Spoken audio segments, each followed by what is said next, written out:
Alright, today we're going to be jumping back into the Bitcoin price action, but first, oh my goodness, give it up for the S&P launching out of the lows, getting all the way back up to this all-time high range. This is fantastic to see on the charts, and I do think it is very likely now that the S&P actually does go ahead and break into all-time highs, but that is not to say we are out of the woods. There is still the chance this is just a short squeeze before rolling over once again. So we want to watch some levels. If I pull up my drawings here, you can see we are finding some resistance in the golden pocket, which is to be expected. You know, of course, after making such a large candle to the upside, it would not be the end of the world to pull back to, previous volume levels at the top of the green box I had in here before finally heading up and making those all-time highs. But if I do take out my fibs, you can see this is a sweep level, so getting back under this would classify as a swing failure and indicate this could have in fact been a short squeeze to just grab liquidity and roll back over. So if we do come back into this green box, we want to make sure we are holding those levels and not failing and falling back down to these lows.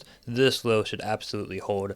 I really see no scenario in which we can break this 5190 level on the S&P and still be bullish. So now we do truly have a clear invalidation. In my last video, I talked about how I wouldn't want to lose this green box. And when I woke up this morning seeing that we had lost the green box, I nearly thought it was over, but you always want to wait for a larger time frame candle closes before you panic. And as you can see here, jumping out to the 4-hour time frame, we did hold a 4-hour bullish divergence within this area, and all price was doing was coming down to grab liquidity from this previous wick. As well as on the US markets, you can see there is a ton of liquidity below this level that we needed to get grabbed. So this sweep level right here would have been something that could have signaled, hey, we probably are actually going to lose the box, but it should just be momentarily. And as long as it is just a bullish swing failure, that we have nothing to worry about, and this could have been planned for. But yeah, so far so good on the S&P. I see nothing to worry about. This was great to see, but like I said, we're not quite out of the woods yet. We still have the chance that this fails,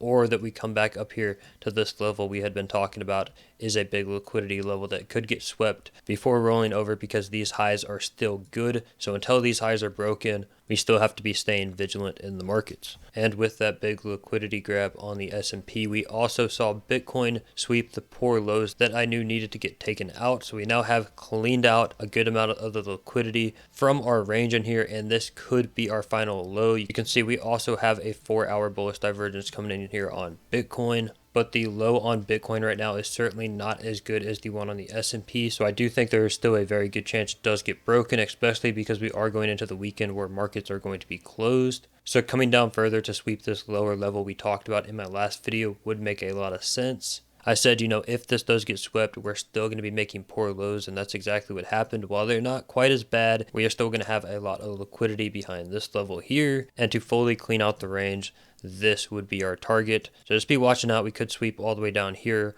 while still maintaining a bullish structure. So I wouldn't quite be FOMOing into leveraged positions right now, but this certainly could be our low. What we want to be watching out for on Bitcoin is that we can get back above our point of control. You can see we're finding big resistance on this volume level right here. So if we are able to come up and reclaim this level as support, that would make me much more confident that this in fact is your low. But as of right now, I still see the possibility of us going lower. Not only does it look like that on a liquidity and structural level, but if we do jump over here to trading light, you can see that this low we made in here on Bitcoin had an unfinished auction within it. So that right there violates my confidence as to take a leverage long position. And you can see there are large orders below this level looking for that secondary sweep to then get in their long positions. And I do think both of these orders right here are valid. We could just do a small sweep of this level but still maintain our last big failed auction back at this low here. You can see there was a ton of sell imbalances at the bottom of this wick trapping those positions, so it would make sense for price not to want to accept into these imbalances even if this were to get swept. And I can bet you this is what this whale that's long in 600 Bitcoin is looking for. So that's a potential secondary sweep level, as well as that bigger liquidity level we had on TradingView right here. We do see a big whale trying to scoop up around 850 Bitcoin on this sweep if it were to happen. Yeah, so those are the two levels I'm looking at on the downside for just kind of bullish pullbacks within here to grab some more liquidity before heading up. But it's all just probabilities, and like I said, there is still a very solid chance our low is already in and we are just going to head up from here, especially if we can start reclaiming this level right here, backtesting it as support. Getting off of Bitcoin now, let's talk about Ethereum and how bullish this chart looks. We are still maintaining that hidden bullish divergence on the daily time frame here. You can see lower lows on RSI, higher lows on price, holding this value area low of our previous bull market top end range. This is extremely bullish for Ethereum and could signal the beginning of our altcoin season. So great to see Ethereum still holding this level and outperforming Bitcoin.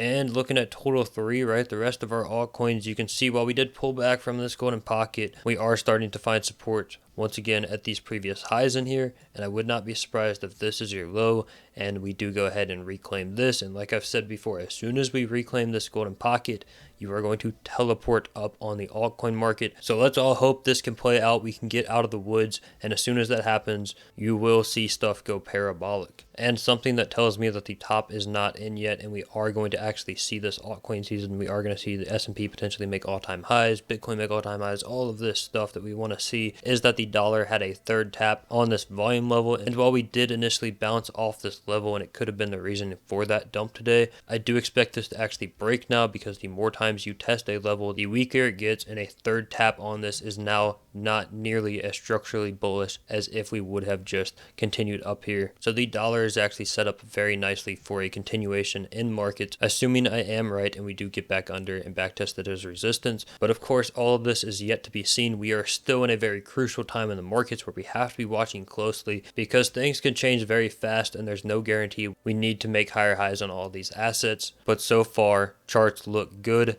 Send it. So yeah, that's where I'm going to leave off this video. Make sure to join my Discord, links in the description down below, to join the community we are building here and ask me any questions you got. But with that being said, thank you all so much for watching, and I'll see you all in the next video.